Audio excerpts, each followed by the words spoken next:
जय हिंद साथियों। कैसे हैं आप सब लोग। मैं रवि प्रसाद करता हूँ आपके अपने यूट्यूब चैनल साकार कोचिंग क्लासेस गुना में। तो अपनी जो भारतीय भूगोल चल रही है आज उसी के अंतर्गत ये अगला वीडियो है और इसके अंतर्गत आज अपन बात करने वाले हैं दक्षिणी पश्चिमी मानसून। ठीक है, दक्षिणी पश्चिमी मानसून भारत में कैसे आता है ये मैं बता चुका हूँ ग्रीष्मकाल में। अप्रैल मई का, मार्च अप्रैल का, मई का, जून का, ये सब चीज़ें मैं बता चुका हूँ कैसे आता है कैसे नहीं आता।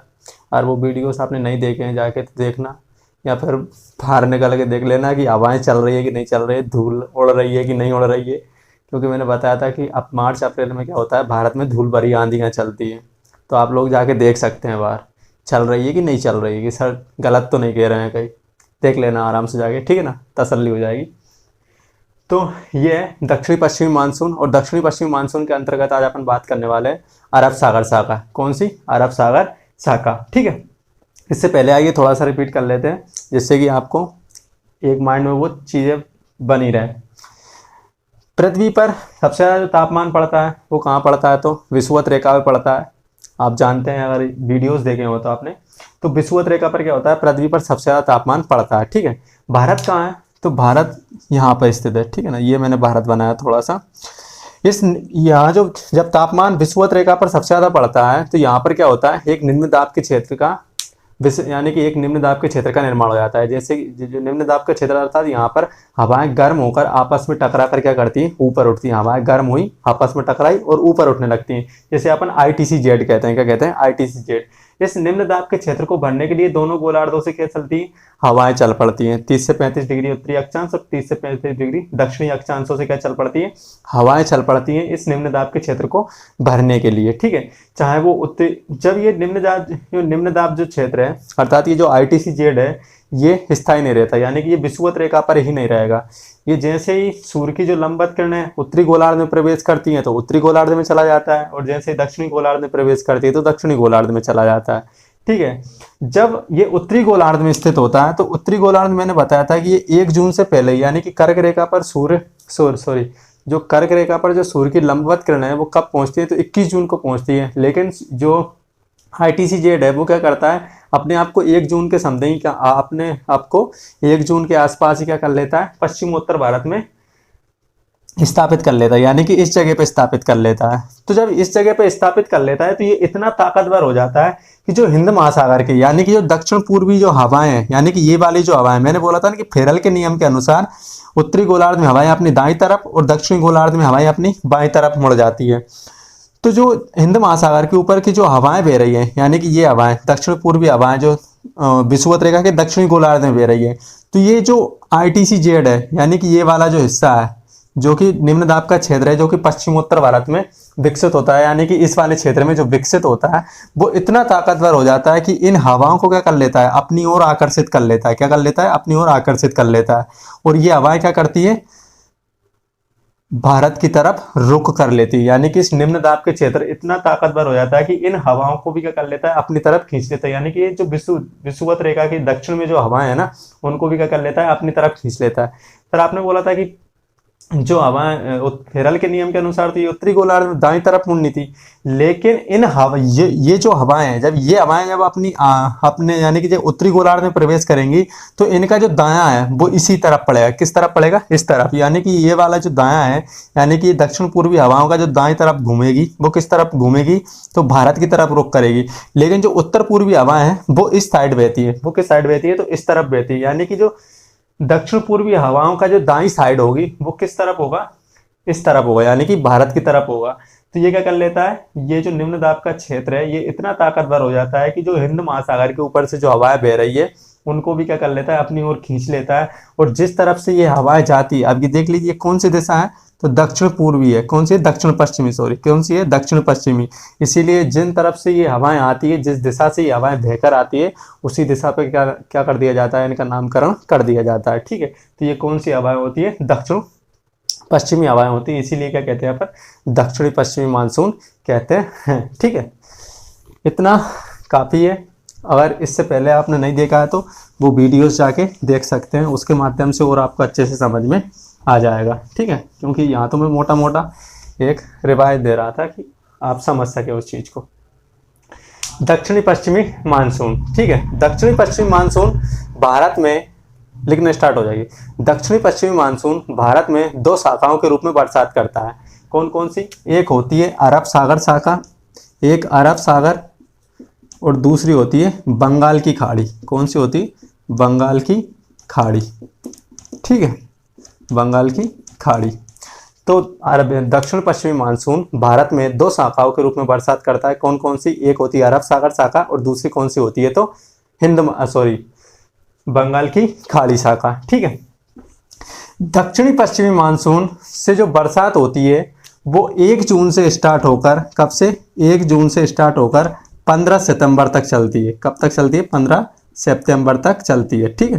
15 सितंबर तक चलती है, 15 सितंबर तक चलती है, ठीक है। यानी कि जो दक्षिणी पश्चिमी मानसून से जो बरसात होती है भारत में वो कब से कब तक चलती है? तो ये 1 जून से स्टार्ट हो जाती है और 15 सितंबर तक क्या चलती है? भारत में बरसात होती रहती है, ठीक है। तो 1 जून से स्टार्ट होकर 15 सितंबर तक भारत में किस मानसून से बरसात होती है? तो दक्षिणी पश्चिमी मानसून से बरसात होती है, ठीक है। इसके बाद देखते हैं दक्षिणी पश्चिमी मानसून यानी कि जो अरब सागर शाखा है वो सबसे पहले कहाँ टकराती है?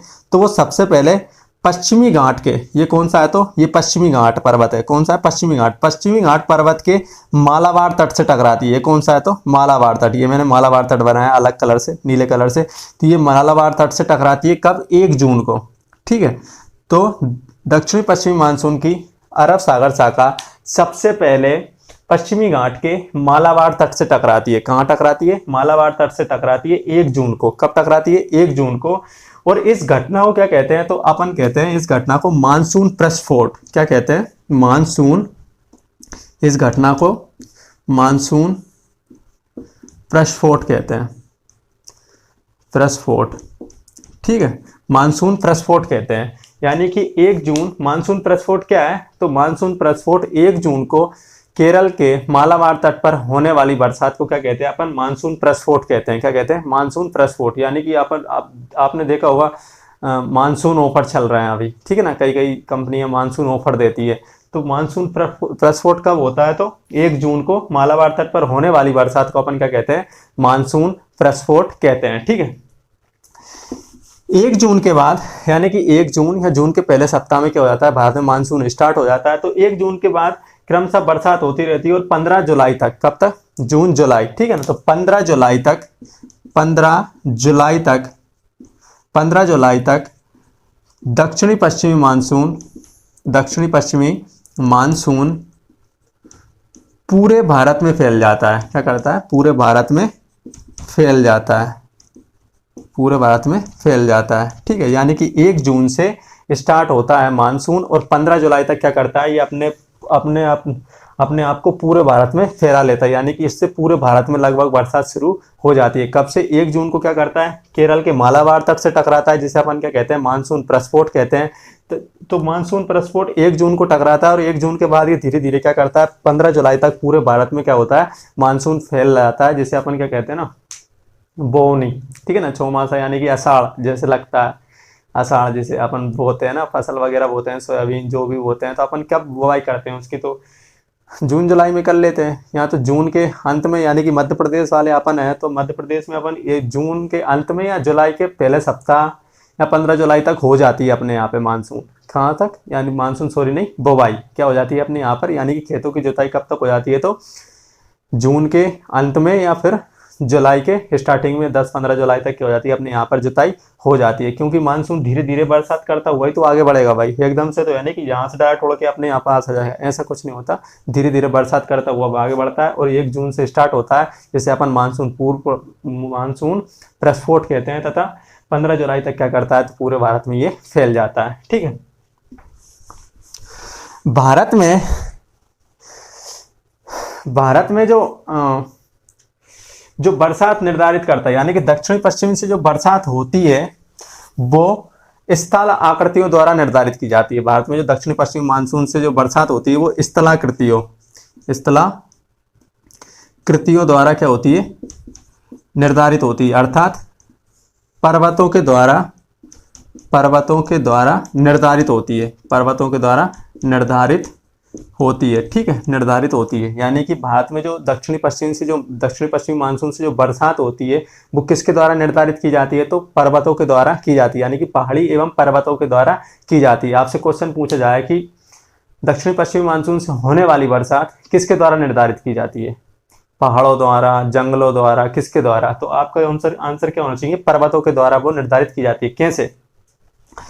होता क्या है कि जैसे ही हवा टकराती है, इसका उदाहरण देखते हैं। उदाहरण के तौर पे ये पश्चिमी घाट पर बरसात कर रही है। पश्चिमी घाट पर जब बरसात करती है तो जो हवा है वो क्या करती है? ये कोई पर्वत है, ठीक है, इस पर्वत से क्या होगी?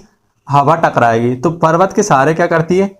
हवा क्या करती है? जैसे कोई पर्वत से टकराएगी तो पर्वत के सहारे क्या करेगी? हवा ऊपर उठेगी। क्या करेगी? जब पर्वत से टकराएगी, यानी कि पठार से या पर्वत से टकराएगी, तो क्या करेगी? हवा ऊपर, उसके सहारे क्या करेगी?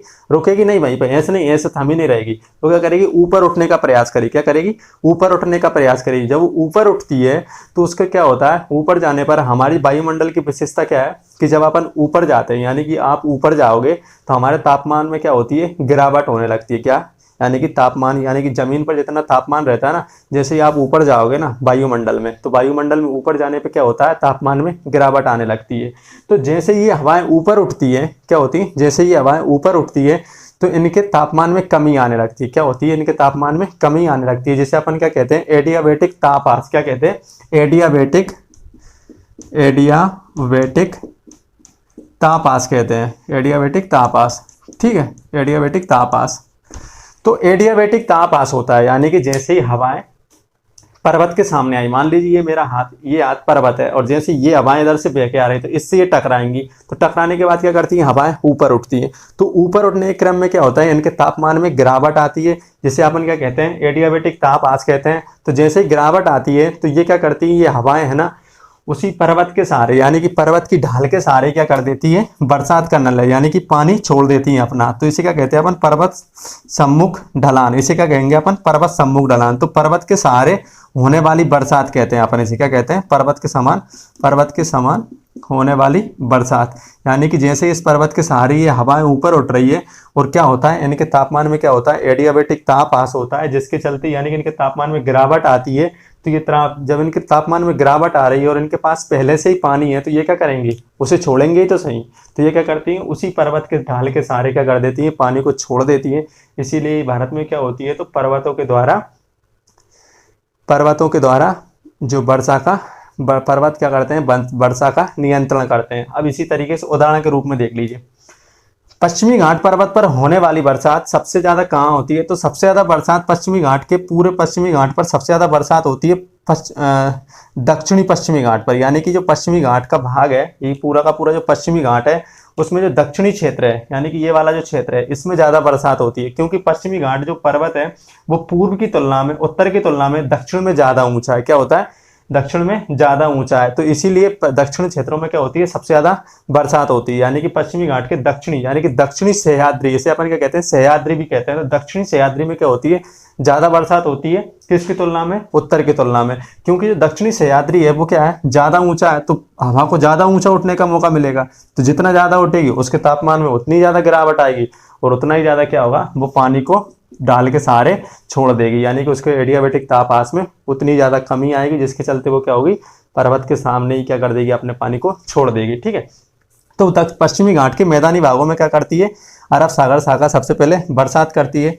अगला पॉइंट है, अरब सागर शाखा उत्तर की ओर, यानी कि दक्षिण से उत्तर की ओर आगे बढ़ने पर इसकी जो वर्षा है उसमें गिरावट आने लगती है। यानी कि इस तुलना में, दक्षिण की तुलना में उत्तर में जाने पर क्या होने लगती है? वर्षा धीरे धीरे कम होने लगती है। क्यों होने लगती है? क्योंकि इसकी जो ऊंचाई है, पश्चिमी घाट की जो ऊंचाई है, वो दक्षिण की तुलना में उत्तर में जाने पर कम पड़ती है। क्या होती है? इसकी ऊंचाई उत्तर में कम है और दक्षिण में क्या होती है? सबसे ज्यादा होती है। अरब सागर शाखा द्वारा सबसे ज्यादा बरसात मालाबार तट पर होती है। कहाँ होती है? मालाबार, केरल के मालाबार तट पर क्या होती है? अरब सागर शाखा के द्वारा सबसे ज्यादा बरसात होती है। क्योंकि यहाँ पर जो बरसात होती है वो 1 जून से स्टार्ट होती है और कब तक चलती है? तो 15 सितंबर तक चलती है। कब तक? 15 सितंबर तक क्या चलती है? बरसात चलती है। तो आपसे क्वेश्चन पूछा जाए कि अरब सागर शाखा द्वारा सबसे ज्यादा बरसात कहाँ होती है? तो अरब सागर शाखा द्वारा सबसे ज्यादा बरसात होती है केरल के मालाबार तट पर। ठीक है। इसके बाद में क्रमशः अरब सागर शाखा धीरे धीरे आगे बढ़ती है पश्चिमी घाट पर्वत के सहारे, और बरसात करते हुए ये कहाँ प्रवेश करती है, तो ये ताप्ती और नर्मदा नदी की भ्रंश घाटियों में प्रवेश करती है। कहाँ प्रवेश करती है, ताप्ती एवं नर्मदा नदी की भ्रंश घाटियों में प्रवेश करती है, यानी कि अपने मध्य प्रदेश में प्रवेश करती है। आपसे क्वेश्चन पूछा जा सकता है कि मध्य प्रदेश में बंगाल की खाड़ी शाखा, सॉरी, अरब सागर शाखा किसके माध्यम से प्रवेश करती है, तो मध्य प्रदेश में अरब सागर शाखा ताप्ती एवं नर्मदा नदी के मुहाने से प्रवेश करती है। कहाँ से करती है, नर्मदा नदी के और ताप्ती नदी के मुहाने से प्रवेश करते हुए कहाँ तक बरसात करती है, तो पंचमढ़ी और अमरकंटक चोटियों तक बरसात करती है। कहाँ तक करती है, पंचमढ़ी और अमरकंटक की चोटियों तक बरसात करती है, क्योंकि यहाँ पर इसे कोई रोकने वाला है नहीं। यहाँ पर इसे क्या मिल जाता है, गैप मिल जाता है। और ये क्या है, पूरे के पूरे पर्वत है यहाँ पर, क्योंकि ये सतपुड़ा पर्वत है, इधर बिंद पर्वत है, तो इन दोनों के बीच में क्या करती हैं, ये खूब काफ़ी सारी बरसात करती हैं। और पंचमढ़ी पे ही जाके अरब सागर शाखा और बंगाल की खाड़ी शाखा दोनों आपस में आके मिलती हैं, इसीलिए मध्य प्रदेश में पंचमढ़ी पर सबसे ज़्यादा बरसात होती है। कहाँ होती है, तो पंचमढ़ी पर सबसे ज़्यादा बरसात होती है, क्योंकि इधर से कौन सी शाखा आ रही है, अरब सागर शाखा, और इधर से कौन सी आ रही है, तो बंगाली खाड़ी शाखा आ रही है, और ये दोनों कहाँ आके टकरा जाती है, तो पंचमढ़ी पर आकर टकरा जाती है। यानी कि ये टकराना कहाँ से स्टार्ट कर देती है, अमरकंटक चोटी से, लेकिन सबसे ज़्यादा बरसात कहाँ करती है, तो पंचमढ़ी पे करती है। ठीक है, क्योंकि ये बंगाली जो अरब सागर शाखा है वो बंगाली खाड़ी तक, सॉरी, जो अमरकंटक है ना वहाँ तक बरसात कर देती है।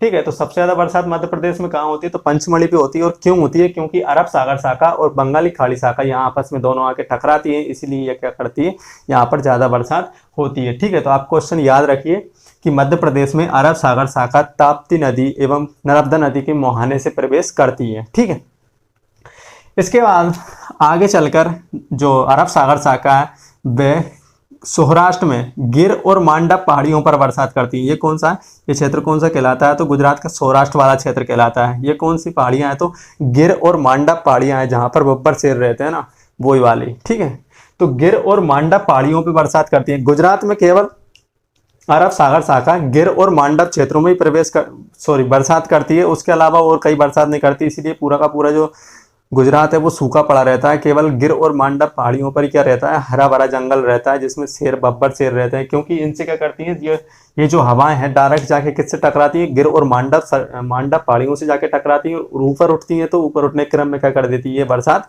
करती हैं। तो गुजरात में कहाँ करती है, गिर और मांडव पहाड़ियों पर बरसात करती है। पूरे के पूरे पश्चिमी घाट पर्वत पर बरसात करती है, पश्चिम घाट के मैदानी क्षेत्र पर। बंगाल और मध्य प्रदेश में कहाँ प्रवेश कर देती है, तो मध्य भारत में कहाँ से प्रवेश करती है, तो ताप्ती एवं नर्मदा नदी के मुहाने से प्रवेश करती है। इसके बाद में ये आगे बढ़ते हुए राजस्थान के अरावली पर्वत श्रेणी के गुरु शिखर चोटी पर बरसात करती है। कहाँ चोटी पर बरसात करती है, तो गुरु शिखर चोटी पर बरसात करती है। यानी कि अरब सागर शाखा पश्चिमी घाट पर्वत पर बरसात किया और मांडव और गिर पहाड़ियों पर बरसात की। इसके बाद में मध्य प्रदेश में बरसात की, यानी कि सतपुड़ा और नर्मदा सतपुड़ा मैदानों में। ठीक है, सतपुड़ा पर्वत पर, बिंद पर्वत पर, और ताप्ती और नर्मदा नदी के मुहानों से ये क्या करती है, प्रवेश करती है। इसके बाद कहाँ पहुंचती है, तो अरावली पर्वत श्रेणी पर पहुंचती है। अरावली पर्वत श्रेणी है। ठीक है, अरावली पर्वत श्रेणी कौन सी चोटी पर बरसात करती है, तो एकमात्र गुरु शिखर चोटी। राजस्थान की सबसे ऊंची चोटी कौन सी है, तो गुरु शिखर चोटी है। अरावली की सबसे ऊंची चोटी कौन सी है, तो गुरु शिखर चोटी है, जो कि माउंट आबू पर स्थित है, क्योंकि ये सबसे ऊंची चोटी है। ये क्या है, अरावली पर्वत श्रेणी की सबसे ऊंची चोटी है, इसीलिए अरब सागर शाखा केवल और केवल गुरु शिखर चोटी पर ही बरसात करती है। इसके अलावा अरावली पर्वत पर कहीं भी बरसात नहीं करती। ठीक है ना, आपसे क्वेश्चन पूछा जाए कि क्या अरब सागर शाखा अरावली पर्वत श्रेणी पर बरसात करती है या एक केवल गुरु शिखर चोटी पर बरसात करती है, तो आपका आंसर क्या होना चाहिए, केवल गुरु शिखर चोटी पर बरसात करती है। इसका कारण ये है क्योंकि ये अरावली पर्वत श्रेणी क्या है, जो अरब सागर से आने वाली जो आर्द्र हवाएं हैं उसी के क्या है, समानांतर है। क्या है, उसी के समानांतर है, यानी कि ये हवाएं इसको रोकती नहीं है। यानी कि जो अरावली पर्वत है उससे जाकर ये टकराती नहीं है, बल्कि उसी के समानांतर क्या चली जाती है, बह के निकल जाती है। अब भाई मैं इधर से ऐसे जा रहा हूँ, तो मेरे पीछे से क्या आ रही है, हवाएं आ रही हैं, यानी कि हम दोनों क्या जा रहे हैं, एक ही समान दिशा में जा रहे हैं।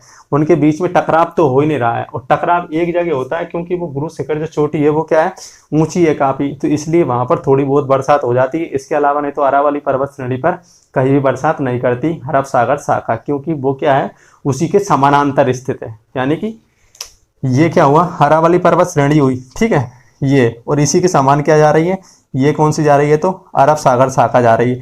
अगर ये इस तरफ से आता है यानी कि ये बीच में आता है, यानी कि इसके हवाओं के बीच में क्या करता है, रुकावट पैदा करता, तो क्या होती, बरसात होती। अब ये इसी के समानांतर जा रही है तो बरसात कहाँ से होगी, क्योंकि उसी के समानांतर देखे तो उन्हें जाना है। तो इस तरीके से अरावली श्रेणी पर केवल गुरु शिखर चोटी पर बरसात होती है, इसके अलावा कहीं भी नहीं होती। और इसके बाद में अरब सागर शाखा हरियाणा पंजाब में जाकर क्या करती है, बंगाल की खाड़ी से मिल जाती है। कहाँ पे, हरियाणा पंजाब में क्या करती है, हरियाणा और पंजाब में जाकर क्या करती है, बंगाल की खाड़ी से मिल जाती है, बंगाल की खाड़ी से मिल जाती है। और बंगाल की खाड़ी से मिलने के बाद में ये धर्मशाला में बरसात करती है, धर्मशाला में क्या करती है, बरसात करती है। धर्मशाला जो कि हिमाचल प्रदेश में स्थित है, ठीक है। तो धर्मशाला में बरसात करती है हिमालय पर्वत से टकरा के, ठीक है। तो कहाँ कहाँ बरसात की है इन्होंने, बंगाल की खाड़ी शाखा अरब सागर शाखा सबसे पहले 1 जून को केरल के मालाबार तट पर टकराती है, जिसे मानसून प्रस्फोट कहते हैं। इसके अलावा ये क्रमशः पूरे के पूरे पश्चिमी घाट पर्वत पर बरसात करती है। जबकि ये पश्चिमी घाट पर बरसात करती है तो इसकी उत्तर में जाने पर क्या होती है, बरसात में गिरावट आने लगती है, क्योंकि पश्चिमी घाट का जो उत्तरी छोर है, यानी कि पश्चिमी घाट जो उत्तर में जो पश्चिमी घाट फैला है, यानी कि महाराष्ट्र गोवा इन क्षेत्रों में क्या होता है, तो ये इनकी जो पश्चिमी घाट की जो ऊंचाई है वो कम हो जाती है, जिसके चलते यहाँ पर बरसात कम होती है। जबकि दक्षिण में क्या होती है, तो इसमें ज़्यादा ऊंचाई होती है। नीलगिरी पर्वत पर डोडा बेटा, अनाई मूदी, पालनी पहाड़ियाँ, ये सब इसी के अंतर्गत तो आती है, नीलगिरी की चोटियाँ, ठीक है ना। तो नीलगिरी पर्वत क्या है, इससे सह्याद्री का यानी कि पूरे के पूरे पश्चिमी घाट का सबसे ऊंचा पर्वत नीलगिरी पर्वत ही है, इसलिए सबसे ज़्यादा बरसात कहाँ होनी है, तो वो स्वाभाविक है यही है, क्योंकि पश्चिमी जितना ज़्यादा ऊंचा पर्वत उतनी ज़्यादा बरसात, ठीक है ना, याद रखिए। इसके बाद में मध्य प्रदेश में प्रवेश करती है। मध्य प्रदेश में कहाँ से प्रवेश करती है, तो ताप्ती और नर्मदा नदी के मुहाने से प्रवेश करती है, ठीक है, और अमरकंटक तक बरसात करती चली जाती है। इसके बाद में गिर और मांडव पहाड़ियों पर बरसात करती है, सौराष्ट्र के गिर और मांडव पहाड़ियों पर, ठीक है, इसके अलावा कहीं नहीं करती।